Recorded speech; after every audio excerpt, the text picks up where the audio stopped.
this trench.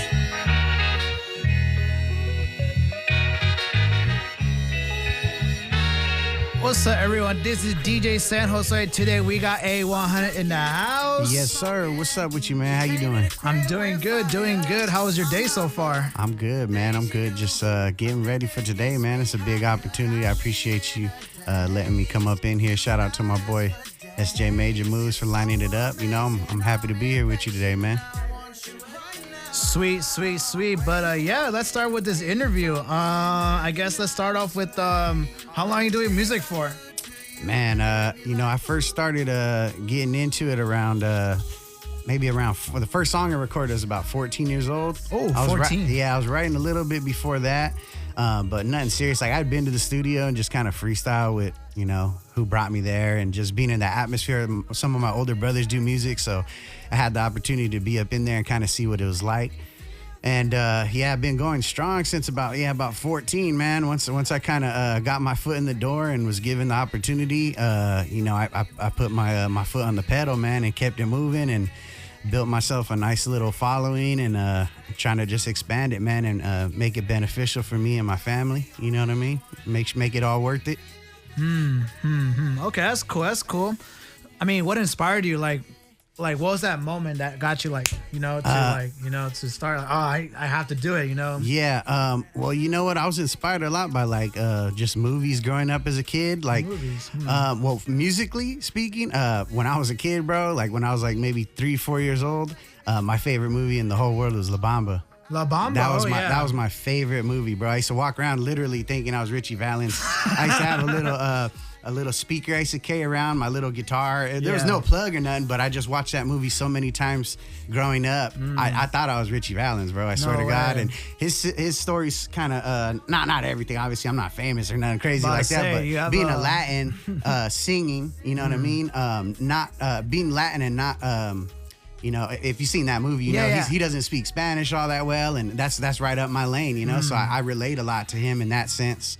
And then, like I said before, my brothers did music. I have a couple older brothers, three older brothers, that did music, you know. So just seeing them and their little rise and them going to the studio and producing this music and putting it out and hearing it back.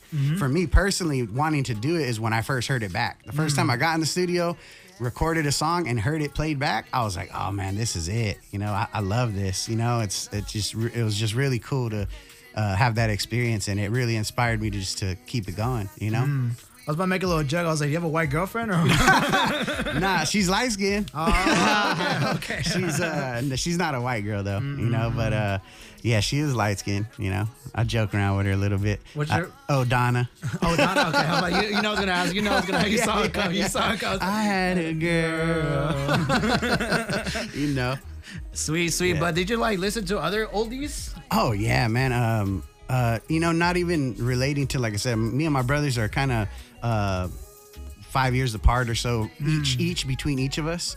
But my mom and my dad just always had music playing around when I was a kid. I was really inspired by funk music. You know, just oldies in general, even high energy type stuff. Like my mom used to listen to Debbie Deb and Debbie Deb. That was her music.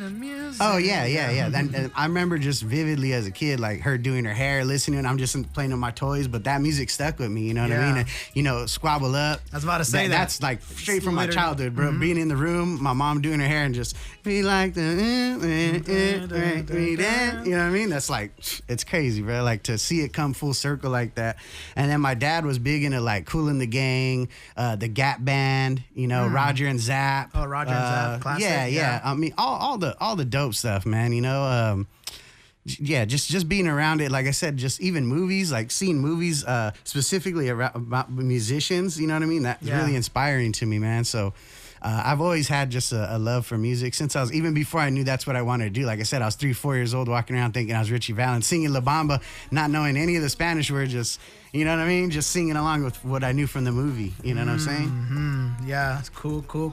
Right now, what's your thoughts on Kendrick right now? Oh man, I love Kendrick. I'm a big Kendrick fan.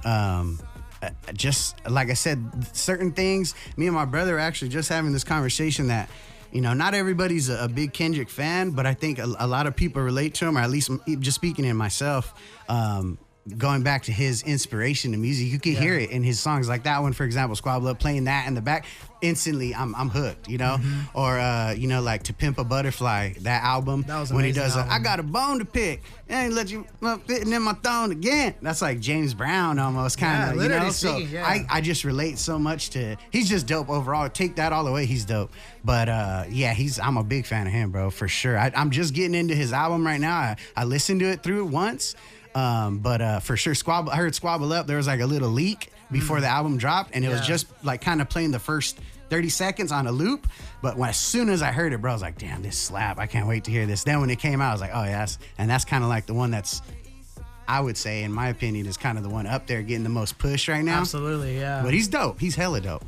Yeah, at first, honestly, I was like, I did like Kendrick, I did, and then like between like 2016, in my opinion, I thought he kind of like just fell off a little bit. I feel it. Like the Damn album and the Mr. Morale, I don't know, honestly, like I had an argument with the hip hop director saying like I think Mr. Morale was not. You know what? In my opinion, I didn't even hear that one. You didn't even hear it. So that shows you right there. Maybe that shows you right there. Maybe it wasn't as dope, because I heard all his other ones. I didn't, when he said that, I was like, damn, I don't think I heard Mr. Morale. Damn was tight. The Black Panther one that he did was dope.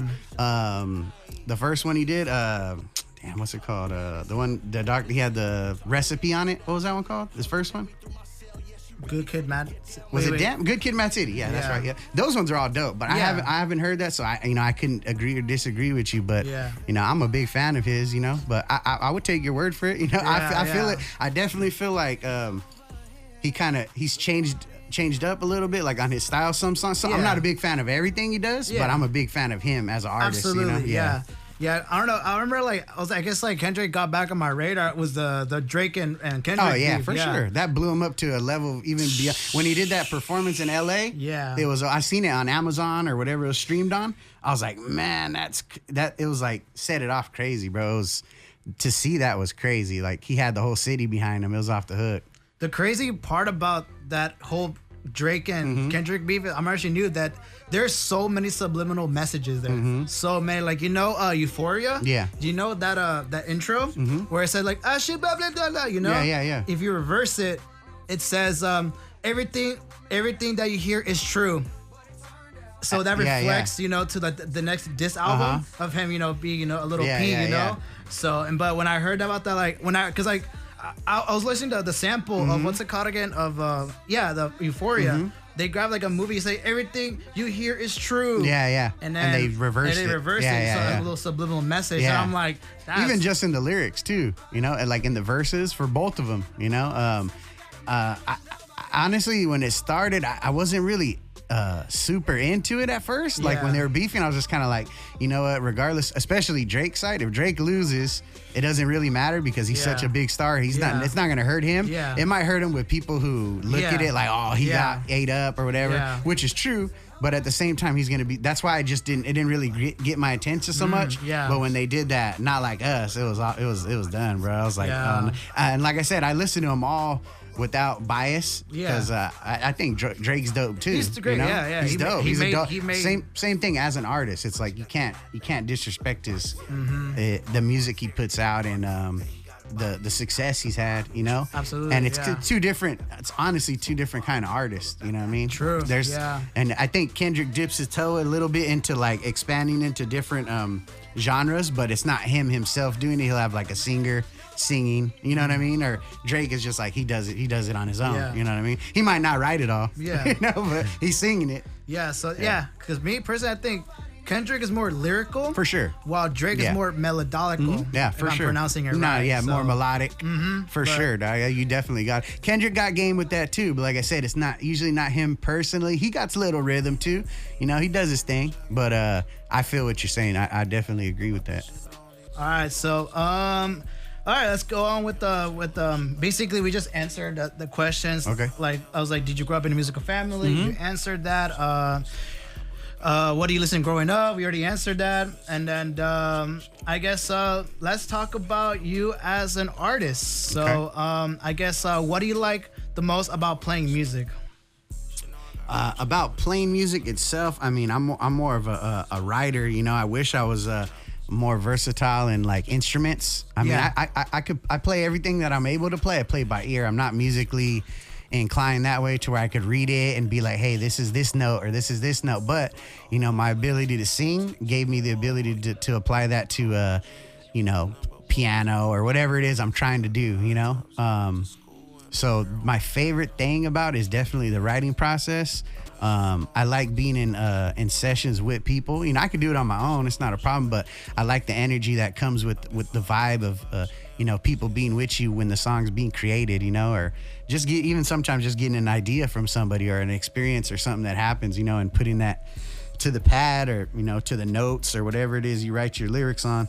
I know everybody's different, but that's definitely my as far as, you know, my favorite part of the music itself is putting it together, writing and trying to just expand my ability and make sure I'm coming as tight as I can. You know, there's a lot of scratching out and rewriting that goes on, but I want to make sure whatever I put out is quality, and I don't want it to be you know, I'm my biggest critic. I think everybody is, you know. Yeah. So I you know, I don't want to. There's even music that I've put out when I was younger that I listen to now, and I'm like kind of, nah, it's kind of cringy. You know what I mean? Yeah. I could have came way tighter. It's still good. It's not bad. It's just that in my head, being my own worst critic, I'm like, I could have came tighter on that. But I was young, you know. Yeah. You get better with time. Absolutely. You know? I definitely wouldn't make those same mistakes now. You know what I mean? So I guess when it comes to making music, describe your creative process, especially when it comes to writing. How do you make the music? What's your process look like? You know, there's two different avenues in myself, because I do rap and I do sing. When it comes to rap, when I started writing, because I've always sang just as long as I rapped. I probably sang before I started rapping, but as far as writing a song, a melody song, it was a lot more difficult for me because I grew up writing raps, you know, so I would write the rap and put a melody to that rap, but it would take away from maybe expanding vocally, you know what I mean? So my process of writing the raps is a lot easier because I'm just having fun with it. Yeah. But now I still have fun with my R&B stuff too, but now as far as the writing process itself, sometimes, bro, honestly, I'll just play the beat and I mean, he's been here with me. My boy Major Move's been with me when I'll just play the beat and I'm just harmonizing, humming or mumbling, but I'm finding cool little harmonies, and I'll record all of it. You know, I'll record a whole song, no lyrics. I'm just, you know, doing little harmonies, and I pick what sounds cool, the ones I like, the ones I don't like, I take out, and then I put the words to that harmony. As far as singing goes, rapping, it's like I'm focusing on punchlines and wordplay, and but I think I got a lot better when I started doing that as far as writing, singing songs. Because the songs before, like when I was younger, like I was just mentioning, sometimes I'm like, I could have been better. It's because that's a process I took. I would write it as a rap and be like, well, I could sing that rap like this, and it didn't really showcase my ability. You know what I mean? I feel like my vocals have been getting a lot more love now that I do it that way, because I'm throwing a lot of melodies in there rather than just trying to rhyme. You know what I mean? So yeah, that's the process, man. Sweet. Is there like an artist that kind of like you took? Not, I wouldn't say took, but you learned from, like. Oh yeah, for sure, man. I mean, just people personally that I know, like I mentioned before, my brothers did music, so I spent a lot of time with my brother Jada Truth when he was doing his first album. I spent a lot of time just kind of learning his process and how he does things. And my brother Two Fly, you know, he does music too. And he's 10 years older than me, so I was a little younger when he was doing it, but I still just observed from them. And then, like I said too earlier, like watching movies and stuff, watching the process of the way that these biopics or the documentaries show the artists how they do their music. A really big inspiration to me is, I don't know if you ever heard him, his name is Ryan Leslie. No. He's like one of the most amazing musicians, like just so talented at every instrument itself. He's a really dope singer, a dope lyricist. And watching stuff like that is really inspiring, man, because he used to do these videos back in the day, like when YouTube first popped. He would show the process of him making the beat with each individual instrument, not just a keyboard switching the sound. You know, he's playing the grand piano, then he's going and doing the drums, and then he's playing the guitar and the harp and, you know what I mean, the violin and the trumpet. He's so dope, bro. So back then that's when I was kind of just starting, but it was just so inspirational. And I knew I wouldn't be able to, maybe I can. One day I could be as talented as that as far as playing the instruments, but just being able to watch that process inspired me. Like, damn, that's so cool, man. I want to do that, And I have done it myself, but like I said, I wish I was more talented as far as playing instruments, because it's to have that in your arsenal, you could bring that to your live show, Absolutely, yeah. And I would love to do that, man. That's like a big goal for me, is even if I could get like a band to go up there with me or something and play some of my music. I feel like that would bring a totally different level to my shows, So, and then since you're a singer, who's your favorite singer, or like which singer do you look up to? You know what? There's so many, man. Growing up, I know, he has so much dirt on his name now, or a couple of the ones I'm about to name, they have dirt on their names now, but growing up as a kid, they were just so dope, like vocally. At the time, Michael Jackson. Michael Jackson? What I mean? Like when I was a kid, after my La Bamba phase, it was my Michael Jackson phase. Honestly, I still listen to Michael Jackson. But like I said, these people I'm naming, obviously they have their own personal things, but as far as you're talking about them being an artist, you can't deny their art, and even R. Kelly, you know what I mean? And those aren't my top two. I just want to get those ones out of the way. But they have such a legendary career and so many hits and #1 hits, and even writing for people, you know what I mean? But like I said too, I'm growing up listening to old school stuff like Charlie Wilson, the Gap Band. He's one of my all-time favorites. Stevie Wonder, one of my all-time favorites. There's a lot nowadays. Like more current artists, I'm a big fan of like Bryson Tiller. Ooh, Blast. Yeah. You've heard of Blast. Yeah. Those are like two of my Blast for sure is one of my top. Ryan Leslie, like I mentioned before. He actually performed here a year or 2 years ago. Oh yeah. For SJ Homecoming or something like that. Oh really? Yeah, because we were supposed to get Ice Spice at first, but then I guess it was a better call. Visually maybe not, but musically. Yeah, I remember like the school was actually pretty upset. Yeah. I remember like. So the AS or the student government asked the whole school, like, oh, we want to bring artists, so they gave Ice Spice, Sexy Red, Serious. So guess who won? Decisions. Guess who won? Ice Spice. Ice Spice and Sexy Red. Yeah. But the problem, what happened, what I've heard, the rumors, not just the cost, it was they were booked. Oh, for those dates? They were, So when they had those events, where they have them in the Civic Center or here where they do the graduation or high school graduations? Where they play basketball? Yeah. Okay. I know exactly what you're talking about. The Providence Credit Center. That's where I had my high school graduation in there. I'm pretty sure it's the same one. Yeah, same one. Sure. But and then I guess like, oh shoot, they're booked, so they brought in a Blast and then T Grizzly. You were saying Blast? I thought this whole time you were saying Bryson Tiller came. No. Oh, Blast. That's hella dope. Yeah, that's Blast. dope. I'm a big fan of his, bro. Big fan. He's super dope.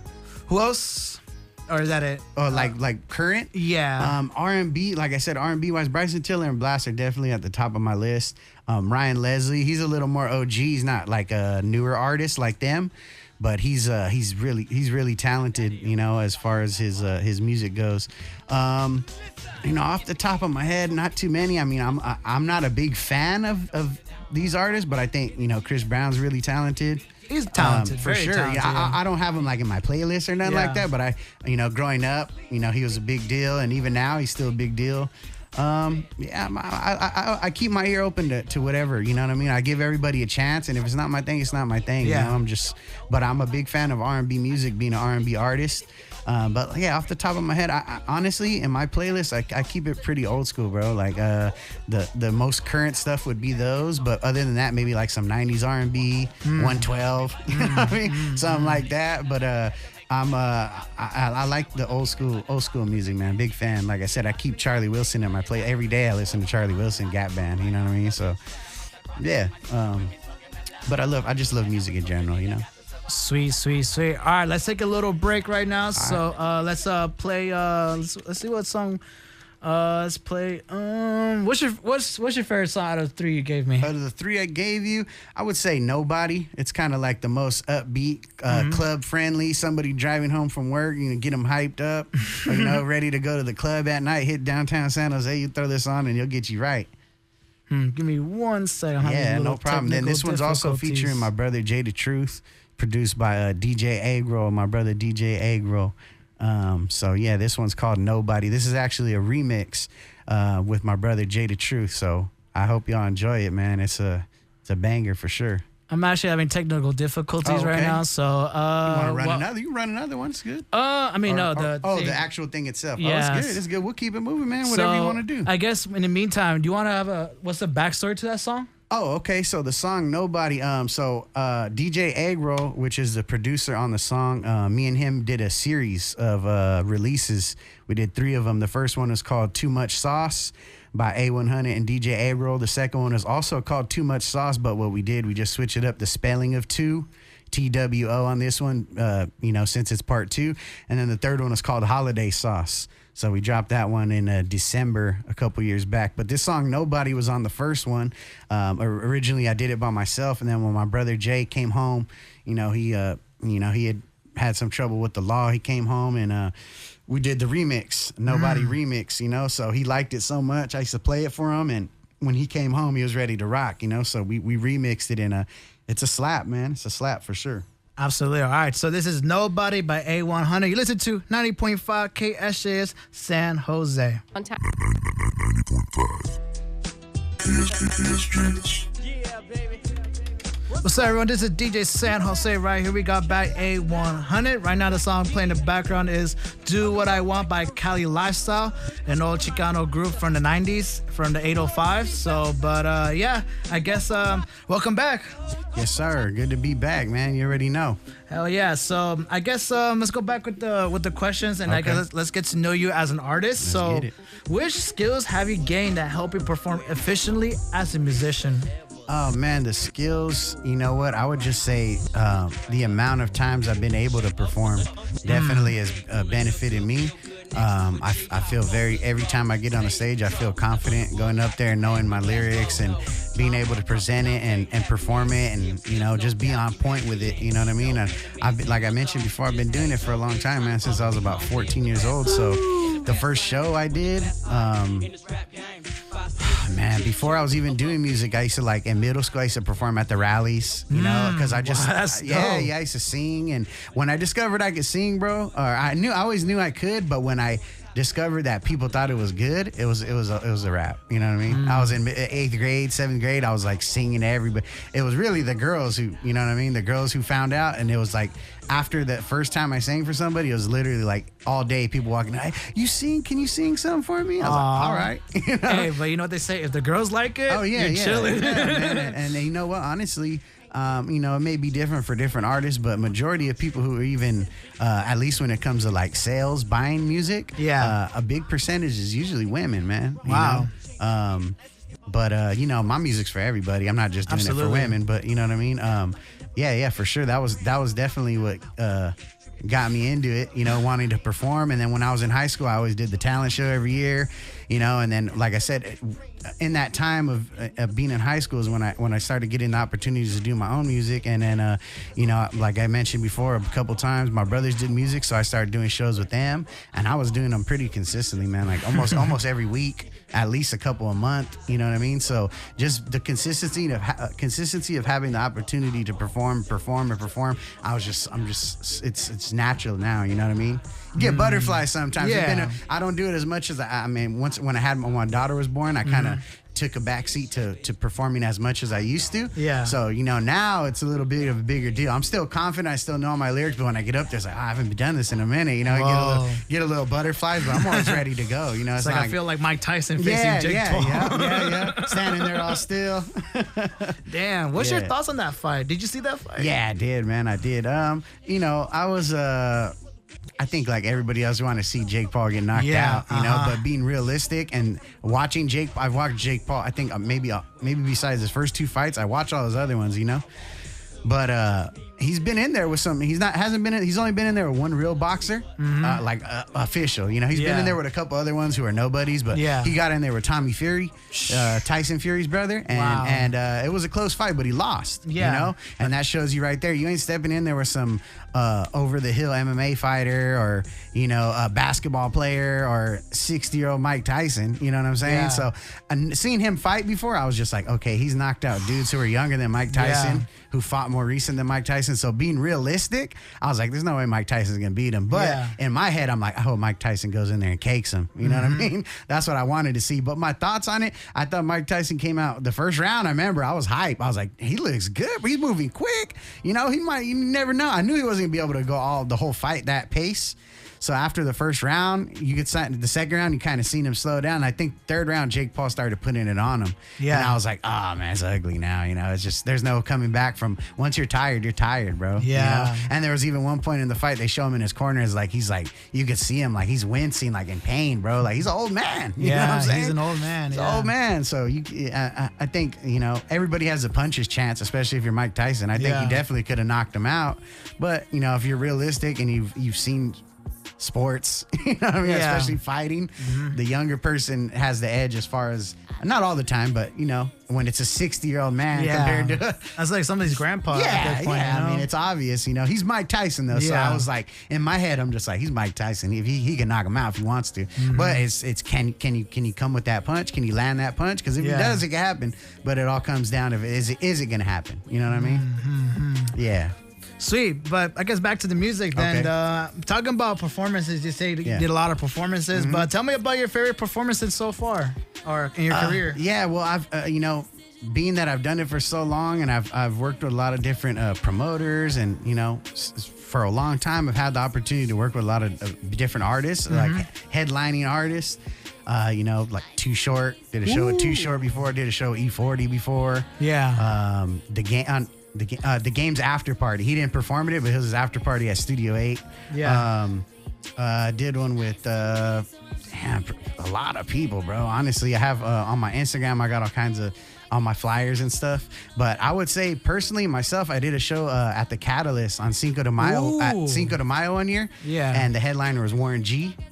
And Rappin' Forte performed, and Jay Diggs performed. Ooh. So it was a pretty big deal.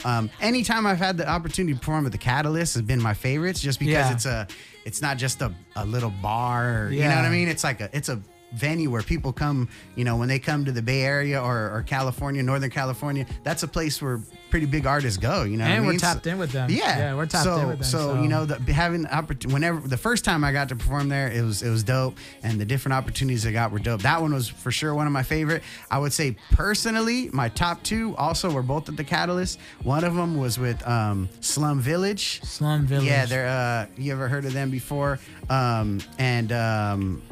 my God, I can't believe I'm forgetting. They keep on passing me by. You ever heard that song? Nah, no way. Really, you never heard it? Oh my God, that's the Far Side. The Far Side and Slum Village. I opened up for them at the Catalyst, and also my number one favorite was when I opened up for Devin the Dude. Yeah, that was also at the Catalyst. Sweet. So. You know, I've been blessed to have these opportunities. You know, you don't always get to meet the artists because, you know, depending on how big they are. Another cool experience I did a show at the Back Bar down here one time with Yuck Mouth. Yuck Mouth. Yeah, I don't know. He's from the Loonies. I got 5 on it. Okay, I know you're talking Yuck about. Mouth. Okay. He has Yuck Mouth and Numbskull. So I got the opportunity to do, like I said, when I was growing up, being from the Bay Area. The Bay Area artists are a lot of the artists you get a chance to work with when you're working with promoters out here. So a lot of them were like, it was crazy to open for them, you know, even if they're not on a major level like E40 or Too Short. Like, I don't know how familiar you are with Bay Area music, but I got an opportunity. I'm from LA, so. Oh, okay. I opened up for T-Fly. You know who T-Fly is? Oh, yeah, T-Fly. I did open a show for T-Fly. Yeah. I did a show with him.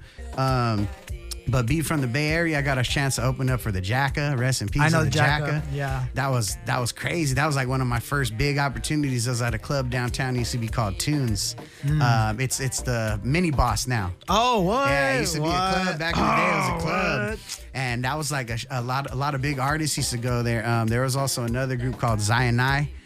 They're from the Bay Area. I got to do a show with them there. Andre Nicotina. So I've had a lot of chances to work with a lot of art, or at least do shows with them. Not maybe work with them as far as doing a song with them, but being able to open for them and meet them, it was like an experience you can't overlook. It was so cool being a fan of them, especially. If I didn't know who there was, maybe it wouldn't be as big of a deal, but it was pretty cool, man. Sweet. All right, let's talk about Spanish music. Do you listen to some Spanish music? I do, man. I'm not like a super in, I don't know all the artists and all that, but every now and then I hear a song that I think is dope, and mostly and people that I hang out with, or if I go to a party or something, they're really the ones who show me the music, I can't sit here and try to lie and be like, oh, I know this artist and this artist and this artist. I wouldn't be able to put a name to all of them, but I rock with it, bro. I love Latin music. I know me and you, I don't know if we were saying it on air, but me and you were having a conversation. I wish I could speak Spanish because I'll be putting out some Spanish music myself, man. That's a whole different community to tap into. So, yeah, but I love it, man. Especially like some older stuff. Like one of my all-time, if I were to pick a favorite Spanish song or Latin song, would be Suavemente. That's my song. Ooh, Suavemente. I love it, bro. If I'm at anything, at a house party or a wedding or whatever, that song comes on, it's over, bro. I'm up there, and I'm not even all versed in Spanish dancing, but I'm up there looking like a professional. Professional. I love that song. For me, I guess it's like bachata. You ever heard of bachata before? Like I definitely heard of it before, but like I mentioned before, I'm not gonna sit here and be like, I know what it is. I've heard of it. I've heard it mentioned, but I wouldn't be able to put my finger and be like, oh yeah, this is a bachata song. You know what I mean? Yeah, I can play one real quick in the background. Ahead, let's hear this. So let's listen. So this is on the rotation. Okay. It's called. Let me find it real quick. La, la, la, la, la. But yeah, I was like looking at the music, and then like so far this rotation is probably the most heaviest like diverse. Diverse. There's like I got regional, banda, reggaeton, and then bachata. But what would considered like Bad Bunny? What would that be considered? Reggaeton. That's reggaeton. Yeah. See, that's like probably what I'm most familiar with is reggaeton. You know what I mean? Don Omar. Yeah, stuff like that. I mean, you'll recognize it by the drum beat, because the reggaeton is mostly like boom. Yeah, it's more kind of like I would relate it to like English, kind of like pop. I guess so. I mean, it's hip hop, pop. Yeah, dance music, kind of. I'll say more dance. Club. It is club music, like in Puerto Rico. Yeah. I feel it. Like I rock with it, bro. Ever since I first heard reggaeton, I'm like, there's some ones that'd be slapping. People be like, turning up. Yeah, but bachata for sure. I could guarantee you before you even play. I guarantee you, I've heard. Yeah, because I've been I'm Latin myself in the community I grew up, Latinos. So when you go to a party or someone's house, chances are, especially if they're Latin and they're rooted in their culture, they play that. You know what I mean? Family parties. You know Absolutely. What I mean? So this song I'm about to show you right now is actually, it blew my mind about this song. So do you know the song I Just Died in Your Arms? I just died in your arms tonight. By Cutting Crew. So this song actually sampled that song. Oh, really? So we can hear it real quick. You hear the... It's kind of low. Let me... There we go. I can hear it. I can hear it, yeah. Oh, it's just so perfect, Who's this artist? This is Prince Royce. Oh, I've heard of Prince Royce. Yeah, so this is Prince Royce, and the female singer right now is Maria Berreca. Did you hear of that artist that Kendrick got on his album? I heard about it. Yeah, it's like some like Latin singer, mariachi singer, and then like that's what I love about Kendrick too. He just I'm saying, bro. I mean, I feel like he came from the same ground because like he was here before. He's from where you're at. Yeah, he was here. He was here in the studio about 12 years ago, which is crazy. Which with Armand. Well, like I told you, bro, the first time I heard Kendrick Lamar was on this radio station. Wow, man, that's first crazy. First time I ever heard him was on this radio station. But I heard of him before that, but I never heard his music. First song I heard was I think it might have been ADHD. Yeah, ADHD. Ones. You guys used to play it on here. But yeah, so yeah, talking about Spanish, but yeah, this song. That was dope. Yeah. That's bachata. This is bachata. Okay. You know what? I was in a quinceañera one time, bro, and I was like around the same kind of stuff we danced to, similar to that. Yeah. It must have been that, something like that. You know it's bachata by the bongos. I'm sure you hear the bongos. Okay, yeah. Quick, yeah, that one. I can hear it. Okay, see, now I know. Yeah. So now I know when I hear some. I definitely heard music like this, guaranteed, bro. For sure. Suavemente, I think they have a. I need to double check, but I think Suavemente is in the salsa. Most of them is I think it's the shaker. Okay, so the shaker is like the hi hat. So and I think for.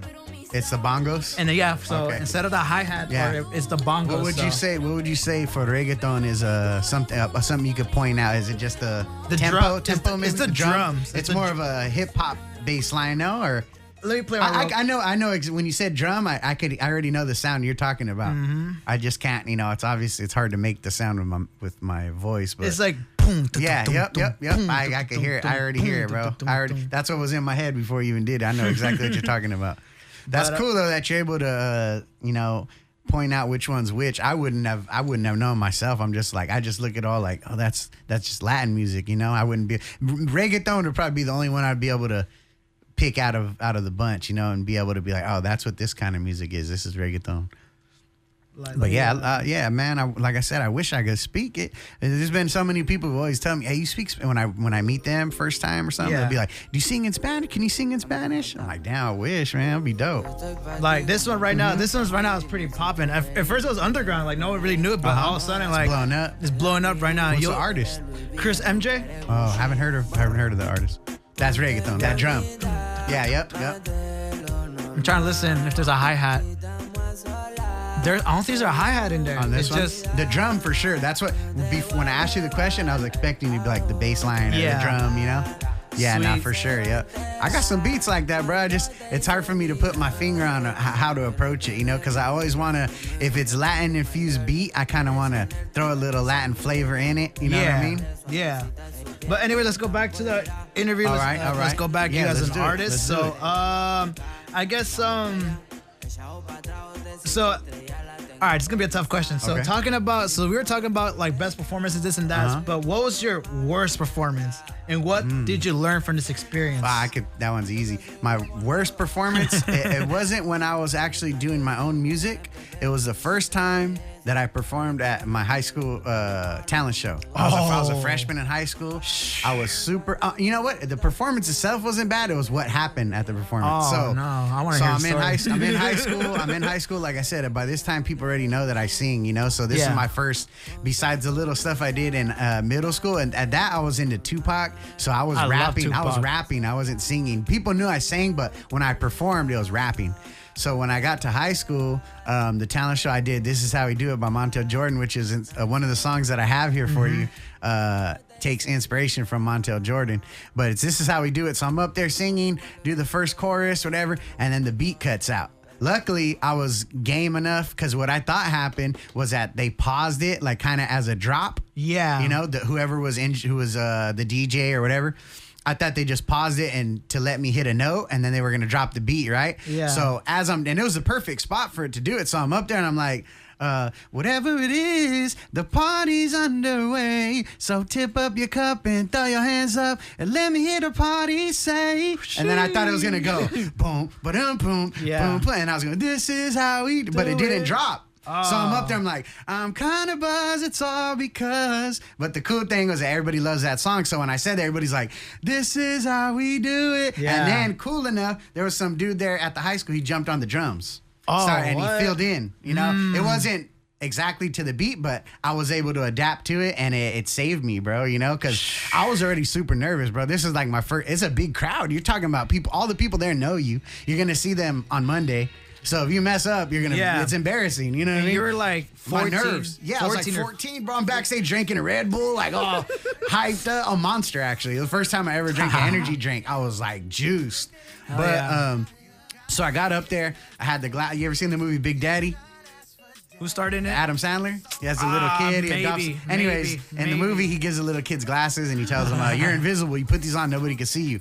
So I'm up there with the glasses, doing the Big Daddy, thinking, "Oh, nobody can see me." And then there's lights in your face, bro, so you can't even see anybody. You know what I mean? But yeah, that was definitely. I wouldn't say it's the worst performance. I can't really put my finger on something where I'm like, "Oh, that was bad." As far as the performance goes, Yeah. But the experience, the beat cut out, like I said, I didn't think nothing of it. I thought it was an accident, or I thought they did it on purpose and it was gonna come back. It didn't. Yeah. But I just kept going. The worst thing I could have done, it could have been a lot worse if I would have just been like, hey, where's my beat? You guys gonna, it would have been horrible. Everybody would have laughed at me. What the? Yeah. Everybody would have laughed at me. It would have been embarrassing, bro. But I just kept going. Hey, yo, what and the? there you go. You just hear this. Hey, yo, what Yeah. That would have been the worst performance if I would have reacted that way. But like I said, I don't know why. I just thought they did it purposely. And I was like, oh, that, when it happened, I remember I was like, oh, that's dope. It's going to come in. It's going to be hard, But yeah, I would say that for sure. That would be the one where I was definitely racked my nerves. All right, sweet. I guess next question is, what qualities do you think makes a great musician? I think being able to keep longevity and being able to make timeless music, I would say, because anybody can make, with the opportunity, if you know someone who has a beat, or if you know how to make a beat yourself, you have a studio, someone who has a studio, the opportunity is there to make a music, maybe you make a hit. But I think the thing that separates artists from being a great artist to just being an artist of that moment is being able to make that timeless music. You could play, I don't know how many times in this interview we reference old music. That's timeless music. You could play that some of that music is made in the 80s, 70s, 60s, whatever. La Bamba, you know what I'm saying? Like, me and you know that we're both Latin. We're both Latin, so maybe it's a little different. Maybe not everybody knows, but that kind of music is like embedded in the culture, in our culture. You know what I mean? Yeah. And I'm not gonna sit here and say I'm the most versed in knowing about Latin culture, but that's a big, for me, I look at it like, oh, La Bamba, you know what I mean? Like, and I relate to that character so much, you know what I mean? That person, because that's me. Yeah. I grew up in a family, everybody speaks Spanish. I don't speak Spanish. Yeah. You know what I mean? But I got love for Latin music, you know what I mean? And just, my community and my culture in general, So I think for sure, as an artist, if you're able to create music that you could play something, even myself, I don't mean to act all, like I'm the stuff and all that, but I got music that I made when I was 15 years old, 14 years old, and I play it for people today, and they think it's a new song. You know what I mean? They're like, oh, that's, some people, I'm telling you, bro, there's songs people tell me, like people I know personally who I do music with or acquaintances, they're like, oh, that one, bro. There's a song I did, it's called Spend the Night. Yeah. And I did it when I was like 16 years old, dog. But you could play, if I played it for you right now, you'd be like, and I told you I made it last week, you would believe me. Because it stands the test of time, you know what I mean? It's not just, oh, that sounds like it was in 2008, or that sounds like it was 1990, or you know what I mean? It's like music that you could play later down the line, and that's what I shoot for, There's definitely songs that I made that are not like that. There's songs that any artist made that are not like that, but I think like the question you asked is being able to produce music like that, I think is the best you can do as an artist, Timeless music. Mm-hmm. Y'all heard that? Yeah, for sure. So, all right, next question is is there another musician you mentored or trained? Describe what you've done to help them, or other way around, if someone helped you. Oh, yeah, for sure. People definitely along the line have helped me. I've had doors open, family members, really, my cousin Too Sweet, he was one of the first ones to give me an opportunity to go to the studio with people who actually had a studio, you know what I mean? An official studio, at least. My brother Jay and my brother Two Fly, they both taught me the ropes of how to structure out the writing process and how to structure your songs and your verses and how to write it. It's when you don't know anything about it, it's kind of like you don't know. You know what I mean? You're just writing stuff. And I used to sit there and read my brother Two Fly's rhymes. He used to have his rhyme book, and I would read it, and I would see how he wrote it, and I would ask him, like, what does this mean? Or why'd you do this? Why'd you do? And he broke it down for me, and it made it. That was my blueprint to start writing my own music. And I still do it to this day. You know what I mean? Sweet, yeah. And my brother Fabe, Big Fabe, he's my oldest brother. He didn't do music necessarily, but I know I mentioned earlier, I'm not sure if we're talking about it on here, but he's the one who showed me KSJS, Yeah. And the reason he did that is because KSJS provides a platform for underground artists. Yeah. Like I said, that's why I heard Kendrick before Kendrick was, where he's at today. And we need to call Kendrick right now. Yeah, like, hey, remember us? Yeah, give us some money. I know, yeah, for real. Remember, the reason why you're out there is because of us. But that's a big part of being an artist too, is being able to tap in with all your local radio stations. Absolutely. College radio stations, especially me specifically, bro. I tap in with college radio stations all across the United States. Yeah. I invested in getting some contacts and meeting the right people to be able to, if they don't play it, they don't play it. But I have that opportunity to get my music to all those radio stations, college, nationwide, you know, and but like I said before, as far as the mentoring and learning and stuff, all of my brothers, they all gave me different game on you know what's ill, and you know how it separates from just a regular song or a regular lyricist, you know what I mean? And then as far as artists that I worked with personally, you know, that I would just say 90.5 KS, Josue, San Jose. Artists that I worked with personally, I would say we started together. I wouldn't say I started them or they got it from me, but my boy Maserati, M5 Maserati, my boy Mischievous J, Cali, Nieto, MCH, you know, all these artists, at one time we were all working on each other's project at the same time. You know, whether we were on, this guy was on this guy's song or I was on this song, or we were all together pretty much every day, bro. Like we lived in the same community. There was no reason for us not to be together, and we just made pretty dope music together, man. So for sure. So I guess back with performances. So what's your process for dealing with performance anxiety? Well, you know, it never hurts to have a little liquid courage, you know. So before I even get to the venue, I've already had, you know, a drink or two, you know, just to get my nerves right. Then when I get there, I may sip on something. I never like to perform like crazy under the influence, like stumbling, especially as a singer. I don't want to be sounding shady, you know. You think in your head you sound a certain way, you know. I've done it before, trust me, bro. I've been to where the point where I'm a little too much to drink, and I could just tell when I'm up there, like, oh, this probably sounds not good, you know what I mean? I'm able to get through it, and I remember my lyrics and everything, but for sure, like I mentioned before, I never really used to have any anxiety about it before, but now that I do the shows so far apart from each other, to as where before I was doing them every week almost. It does get a little nerves before going up there, but especially based on the size of the crowd. If it's a big crowd, you know, it adds a little bit. But I don't think I've ever been up there where I'm like so nervous to where I can't do it, you know. But and just, you know, I've been doing it for so long that I know the lyrics to my songs. I'm not gonna slip up. I'm pretty confident in that. So I think just getting the nerves down, definitely having a drink or two, you know. Ease it a little bit, make it easier for me. Feels like it loosens up my vocal cords too, warms them up a little. So when I go up there, I'm ready to rock. Sweet. So, what would you do if you make a mistake during performance? Oh, you got to go with it, man. You got to keep going with it. The show must go on, man. Any kind of show business you're in, anybody will tell you the show must go on. You know what I mean? Unless you're dying, the show must go on. So don't get me wrong, I'm not perfect. I don't go up there and every single word, I never slip up. I may stumble on a word or two, but I don't make it noticeable to the crowd. And if somebody does notice it, then they're paying attention. You know what I mean? But I'm never gonna be up there and forget and just stand there and not do anything. You know what I mean? I pride myself on that, you know, being able to get through my performance in a, you know, in an efficient way. Okay. So,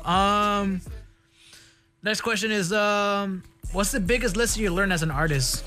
Biggest lesson? You know what? Me and my boy right here were just discussing that actually, man. Like I mentioned before, being consistent, having that longevity, and being able to adapt to what's going on. You know, like I wasn't big on social media as far as like being able to play the lanes that are going to get your music out there. You know what I mean? Like one thing I did learn on the last couple releases that I had was being able to get on like podcasts or just collaborating with content creators and stuff like that to get your music out to a bigger audience. You know, you don't want to stay stuck in the same spot you were when you started.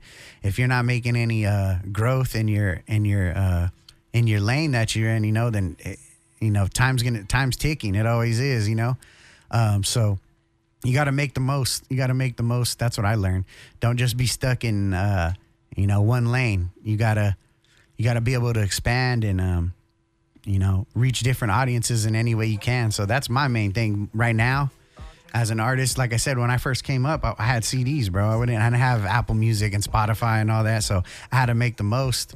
And now that things have changed, these are the avenues you have now. You know what I mean? So you got to be able to adapt and reach those audiences and take advantage. It's right at your fingertips. You know, it's not like you got to go somewhere. You got all that stuff right on your phone. So if you ain't able to do that, I think that's critical, man. It could be a big stopping point in anybody's career. Sweet. All right, let's take a little quick break now. So this is actually she was here a few weeks ago, Lariri. Mm-hmm. So this is Bad Behavior by Lariri featuring Silverback Drewski. You listen to 90.5 KSJS.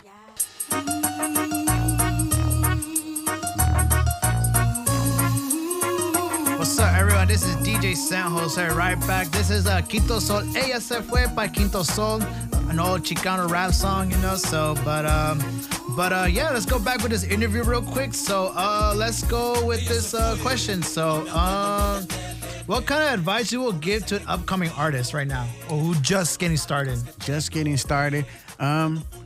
You know what? What I would say for sure is try to invest in yourself. You know, I think as a beginning artist, I mean, at least for me, because this is a situation I went through, when you have the tools at your hand to work on it yourself, to teach yourself how to record, to teach yourself how to load up a session, how to record other people, how to set it up so you can record. I think that's the biggest thing, because if you could work on it on your own, honestly, I would credit that to a lot of mine being able to build myself up is just having it at my own hands. I didn't have to call someone and say, hey, can I come to the studio? Hey, I need a couple hours. And then you're relying on other people, you know?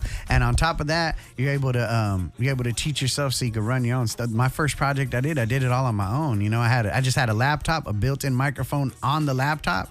I plugged in the iPhone headphones and I recorded it myself, and nobody could tell the difference. You know what I mean? Mm-hmm. I was getting it out to people at my high school. I was only like 16. I recorded the whole thing by myself, and that was my way. So I think as a new artist, being able to just, learn how to record yourself and invest in yourself. It doesn't got to be nothing crazy. Eventually, over time, you could get a nice little setup. But as long as you got the bare essentials and you're able to just practice on your craft as far as the recording process goes, I think that's dope. And also being able to perform. I know we've been talking about that a little bit. If you're able to go up there and perform, that's a great way to gain a fan base, man. If you could put on a show and stick out from other people, not just be up there singing over the lyrics, you know what I mean? And add something, you know what I mean? Add something that sets you apart from somebody else. You don't want to just get stuck in the same bubble as, what's going on or what's popping at that moment, set yourself apart. Yeah, that would be the advice I would give to somebody.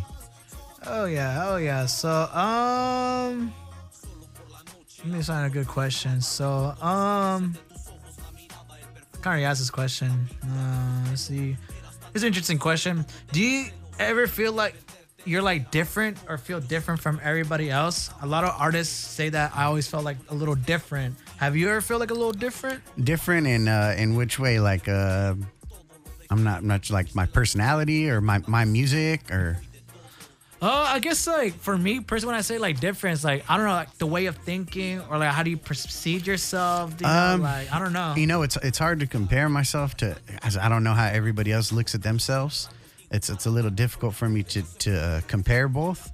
I would say I'm different in just like for sure like my work ethic. I would say like I said, I'm pretty sure everybody looks at it that way. Like I work hard and I do the most I can to make my music dope. But me personally, just in the interactions I've had with artists I've worked with, usually people have good things to say about my work ethic, and like how I'm able to put a song together or come up with a concept or a chorus. I always get praises on that. So I would say myself that kind of sets me apart or makes me different.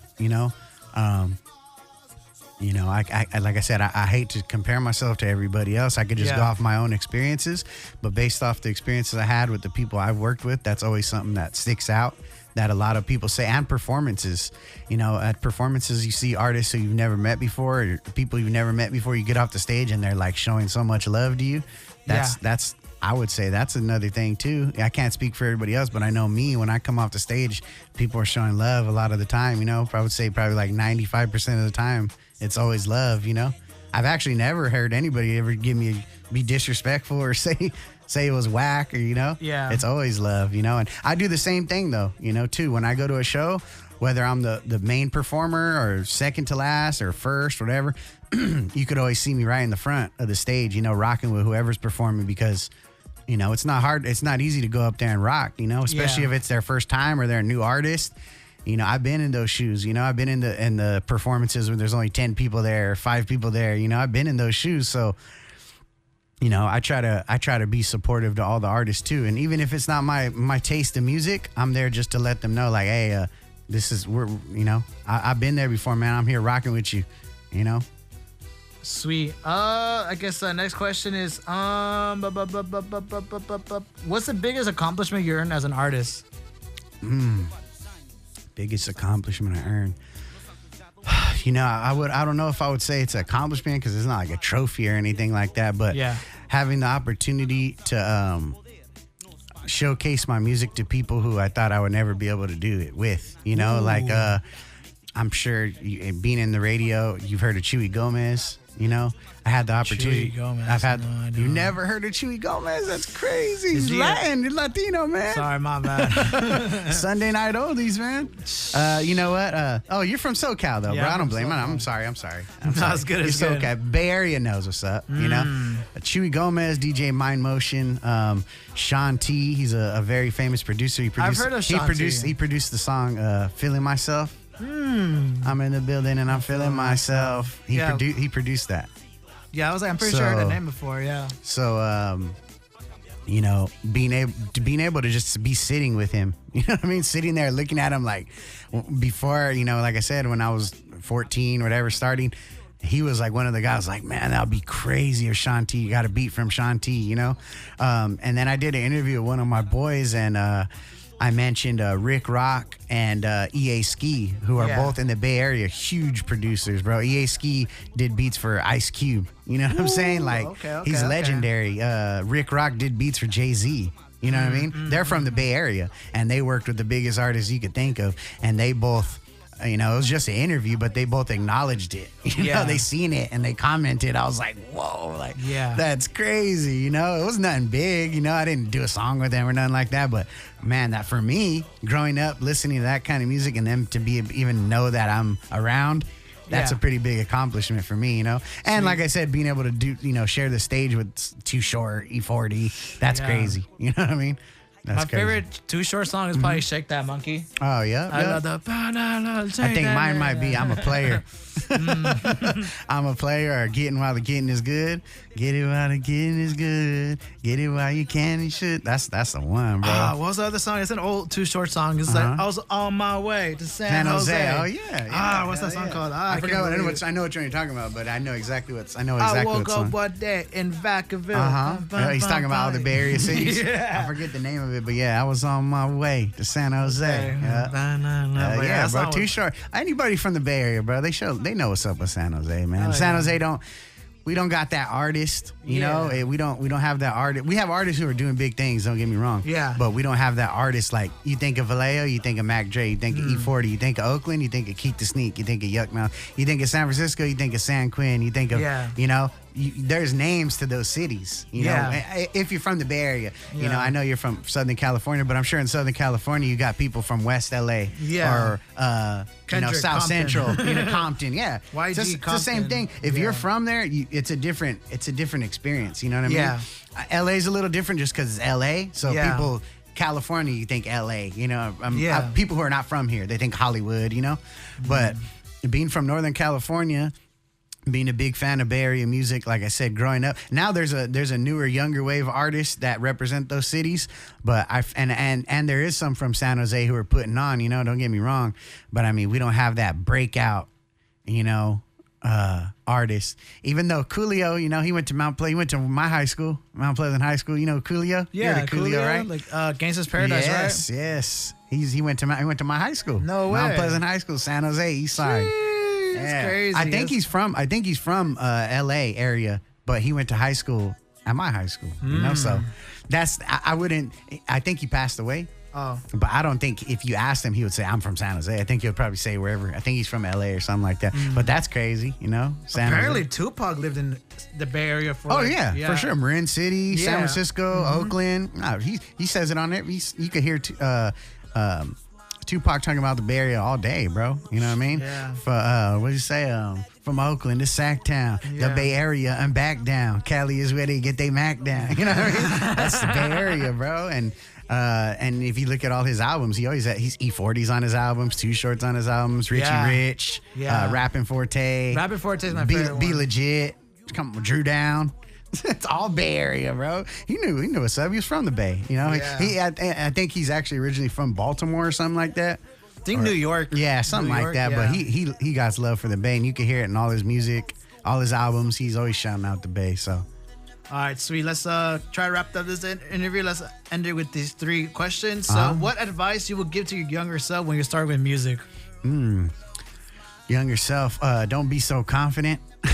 I think when I was in high school getting that love, bro, I started to do shows and stuff. I literally, before I even graduated high school, I thought I was gonna be famous. You know, and there's still time. You know, maybe I will be. You know, I get love for sure. You know, I'm not famous. Don't claim to be famous or nothing like that, but people show love, you know, and I'm expanding my fan base, and that's all I can ask for at this moment. But I would tell my younger self, hey, don't get too big headed, man. You know, you're not there yet. Yeah. But I think it's just when you're in that environment in high school and all those people, everybody knows you. That's how the feeling you get, you know, especially when you're already doing shows and doing music. People are looking at you like, dang, you be doing music already? You be doing shows? I was doing shows with the Jacka. You know what I mean? People are like, I'm at high school telling people, hey, I'm performing with the Jacka this weekend. You know what I mean? That's crazy. Yeah. It's from here. You know what I mean? That's like, I don't know if it's comparable. Maybe Kendrick before he blew up. That would be you in high school before Kendrick blew up saying, hey, I'm going to do a show with Kendrick this weekend. Dang. That's what it was out here. That's what it's like. The Jacka was like, bro, at that time, I mean, the mob figures, you know what I mean? They were legendary out here in the Bay. So, yeah, that's what I would tell myself. Just don't be so arrogant. You know what I mean? So sure of yourself. Yeah. You know, be more humble. I wasn't disrespectful to nobody or nothing like that. But in my mind, I'm like, I got it. You know what I mean? Yeah. So I would just tell myself to be a little more open-minded, maybe. Cool. Any new projects on the way right now? Oh yeah. Thank you for asking, man. I recently just dropped my new project. It's called Love. Yeah, so the last project yeah. She's from the Bay. You know that, right? Oakland, California. Keisha Cole. I did not know that. Keisha Cole from Bay Area. But yeah, my last project was called True. And it's I never really did it before, but what I'm doing these last 2 releases was kind of conceptualizing them. Yeah. So True is just about being true to yourself and talking about the things, you know, my life and you know, and then Love is just about it. I honestly didn't plan it this way, but the 4 songs that are on it, it's just an EP, by the way. It's not a full length album. It's just 4 songs. And True just hit all the streaming platforms. So you could type in AONEHUNNIT, AONEHUNNIT, A100 on all streaming platforms, and you'll see that on there. And Love is exclusive release just through me. So if you follow me on Instagram, same thing, A100, AONEHUNNIT. Those are my projects I have out right now. True, available on all streaming sites. And Love is the one I just dropped it last week. So it's really fresh. 4 new songs. The main single is called Love, actually. And just the concept of the album is just, you know, love. That's all it is, man. And that's what I'm pushing for these days, man. Like I said, I have a daughter and stuff. I ain't out in the streets doing nothing that I'm not supposed to be doing. I'm just focused on my life and providing for my family and being the best man I could be and being the best artist I could be, you know? So my main thing has always been, actually, since I started, is just about spreading love, man, and being, like I mentioned before, doing those shows. I don't got to be up in the front of the stage for somebody who didn't bring anybody to the show, but I do it. You know what I mean? Because it's all love. You know what I mean? I want that same love when they see me on the stage. I don't tell them who I am or nothing. No, they're rocking their performance. There's maybe 3 people in the front or something. I'm right there rocking with them, you know? And then when they get off stage, I walk up, hey, bro, that was dope. You know, do like your Jesus thing. wants. Yeah. And then when I go on stage, I don't tell them I'm performing it. I go on stage and they see me up there. They're like, hey, that's the homie who was over there showing love, you know what I mean? Yeah. And I always get that back. And like I said, bro, it's anytime I've ever done a performance, I come off stage, people are like, hey, bro, that's dope. You know, it's always love. So I try to spread that myself. Hell yeah. I guess let's end it off with this. I like to end every interview like this. What is your favorite quote? Favorite quote, man. Favorite quote. You know what? Off the top of my head, I can't think of one from somebody. But one that I like myself that I say is, in one of my songs is, I love to come home and see the smile on my daughter's face. That's my favorite quote. I got it on my Facebook, you know. Oh, yeah. It's the most special thing to me, man. You know, seeing her big smile, and she changed my life, bro. You know, so I wish I could give you a really cool one from somebody, you know. That's but fine. That's fine. That's just where my mind's at, man. You know. I'm sure, and my younger self will probably think of some grimy Mac Dre line or some Tupac one, or you know. I would say my favorite quotable line from a song is by Big Pun, you know, who's a Latin artist. I know Big Pun. And there's this line he does that, you know, people are always blown away by. It goes, but in the middle of Little Italy, little did we know that we riddled two middlemen who didn't do diddly. Just like that wordplay is just crazy, bro, you know? And it's just, he's one of my favorite artists too. And being a Latin artist myself, not having as many Latin hip hop artists representing, Big Pun was one of the greatest to ever do it, you know? Wow. Puerto Rican, you know? All right, everyone, this is DJ San Jose with A100. Yes, Stay sir. tuned. We're about to do a live performance right now. But right now, this song is That Bounce by MC Magic featuring the Mexican OT. So let's put that song back. That Bounce, MC Magic by, MC Magic, the Mexican OT, and Coyote. Listen to 90.5 KSJS. It's magic in the house. You know we got that bounce you love. Hey, yo, magic in the Every Yodi. time you see me, baby, turn me up. Hood girls and Daisy Dukes with some gold bamboos. Crop top with no bra and I can see right through. If you got a lot of kicking, that's a no can do. Just cause I make it look easy don't mean you can't too. That left out, you yourself can keep it. You could tell we get into it, ain't a secret. If it's hoes in the spot, then that's where you gon' find me at. I'm good to go with no aphrodisiac. Focus on yourself, king, you won't get your honey back. We went rounds by the third, I use a honey pack. I'm a dog, you know I'ma chase a putty cat. Told her sit on my face and get off, but then ooh, I like that. She don't wanna make no love, you gotta yeah, just like that. She looked at me and said, you know my ass, it got that bounce.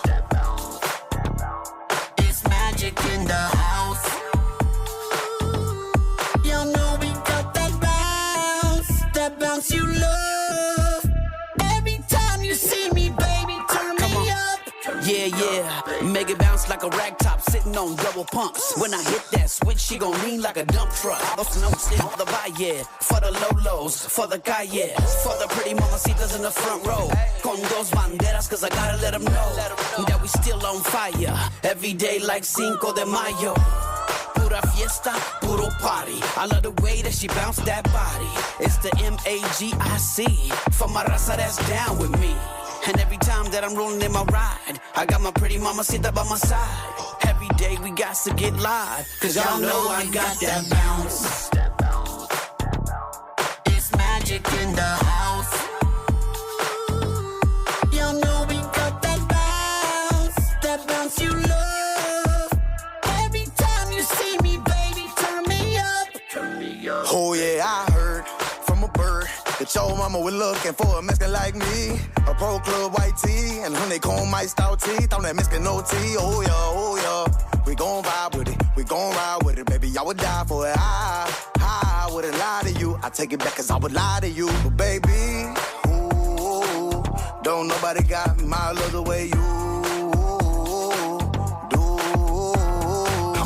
We don't have to act, not get that good. I'm with MC Magic and Bet Believe that we sparking shit. Bad Arizona chica on her knees and she gargling. That bounce.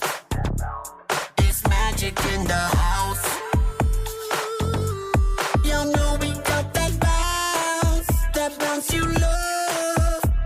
Every time you see me, baby, turn me up, baby.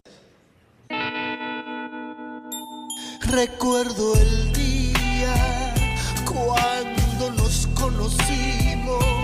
Tú me cautivaste con solo una sonrisa. Pero todo se acabó.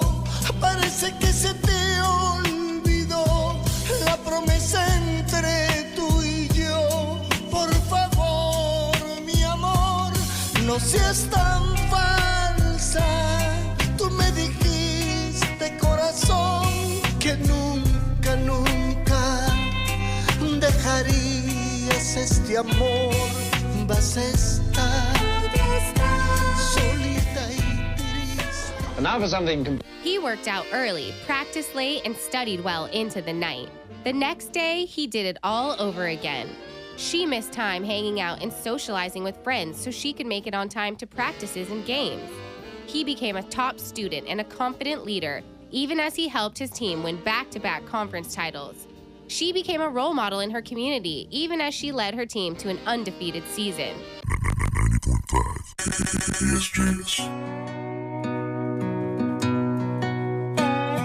Adicta al vino, adicta al café, se toma su tiempo, arreglándose, siempre está tarde.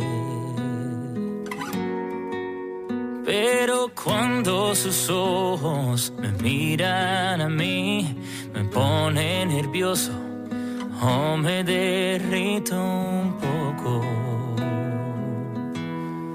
No sé qué hacer. Bella locura para mí es perfecta.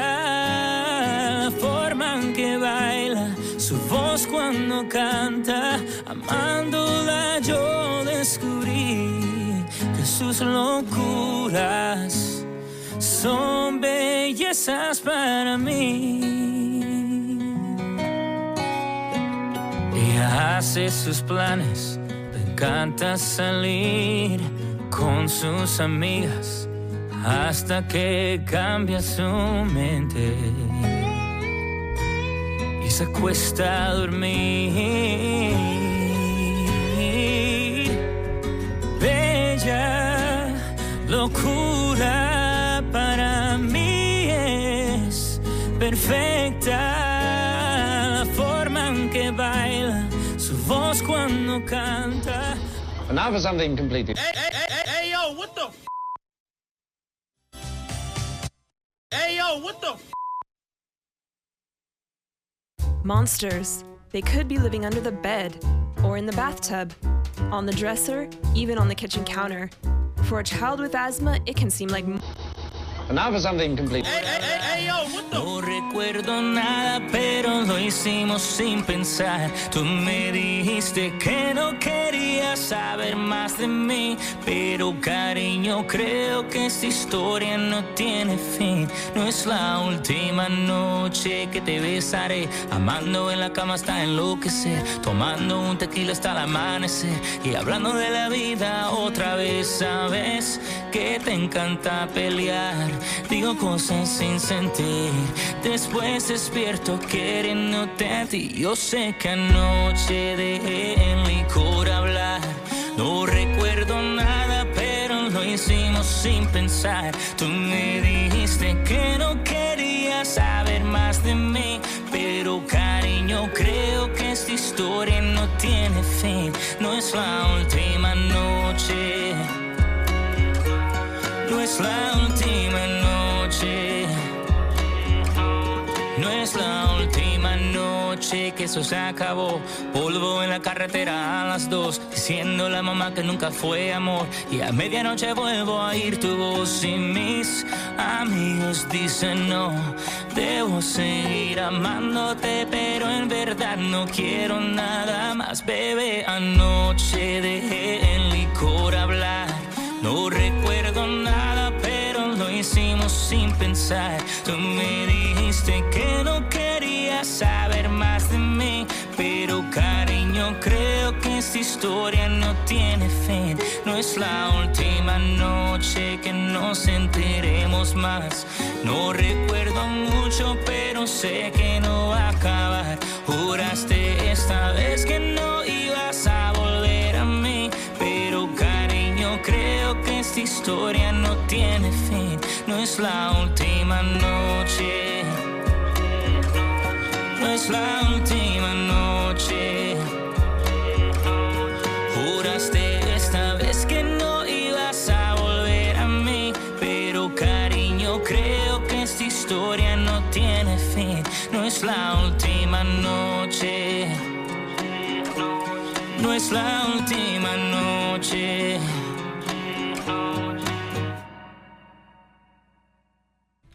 What's up, everyone? That was that last song was called Anoche, Last Night by Sammy Argaria.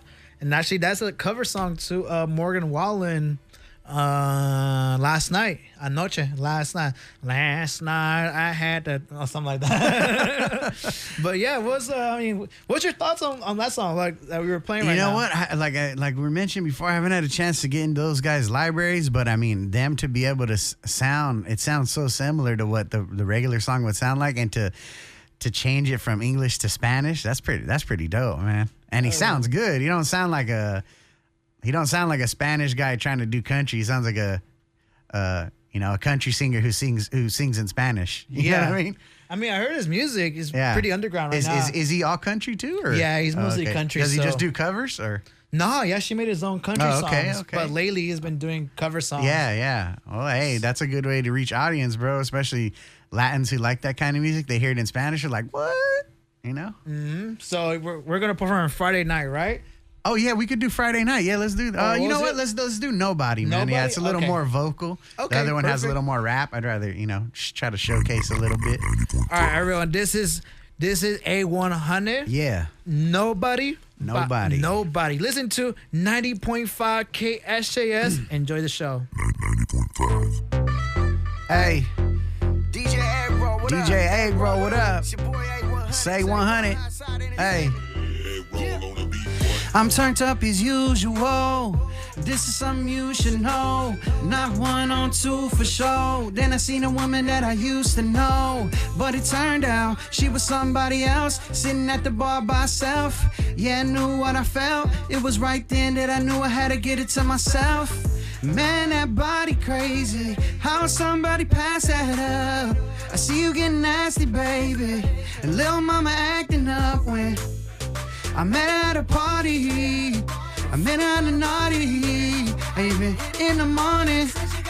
But nobody needs to know. Hey, I said nobody needs to know. Hey, I said nobody needs to know. Hey, nobody needs to know. Hey, I said nobody needs to.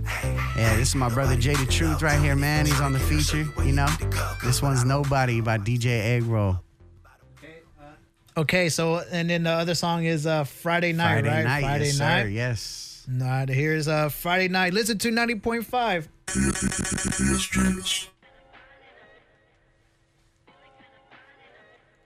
You know how we do it. Hey, this one's a throwback for y'all, man. It's inspired by Montel Jordan. Friday Night. Hey. You know how we do it. It's Friday night and I feel alright. The party's here on the east side. The party's over here.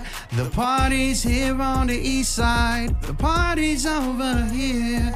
The party's here on the east side, baby. Oh no, we got another one. Something like Nip, cause he know I gotta double up.